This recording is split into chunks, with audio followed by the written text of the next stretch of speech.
पुढच्या 6 महिन्यामध्ये धनंजय मुंडेंची आमदारकीही जाणार असल्याचं विधान आता करुणा मुंडेंनी केलंय। निवडणूक प्रतिज्ञापत्रामध्ये माझं नाव लिहिलं नाही असं देखील करुणा मुंडे म्हणतायत। आमच्या केसचा संदर्भही प्रतिज्ञापत्रात लिहिला गेला नाहीये असं देखील करुणा मुंडेंनी स्पष्ट केलंय। तसंच निवडणूक अधिकारी कलेक्टर यांनी कोणीच हरकत कशी घेतली नाही असा देखील सवाल करुणा मुंडेंनी उपस्थित केलाय।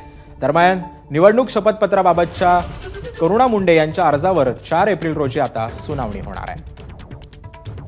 याचिकेमध्ये हेच मागणी होती की जसे की धनंजय मुंडेने पहिल्यांदा तो जे धनंजय मुंडेने दमदाटी करून सगळे 200 बूथ कॅप्चर करून सगळे व्हिडिओ व्हायरल झालेले आहे, सगळ्यांनी बघितलेला आहे मीडियावरती।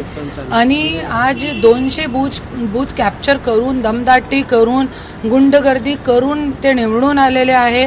ते आमची मागणी आहे। त्याच्यासाठी ते जे पर्चा आहे त्यांचे ते आमदारकी रद्द होऊ शकते। माझ्या मुलाबाळांचं नाव टाकला, माझं नाव नाही टाकला आणि माझे जे पूर्ण कोर्टामध्ये DVचे डोमेस्टिक व्हायलन्सचे सगळे जे कोर्ट केस चालू आहे त्याचा पण उल्लेख काय केलेला नाही। ABP माझा, उघडा डोळे बघा नीट।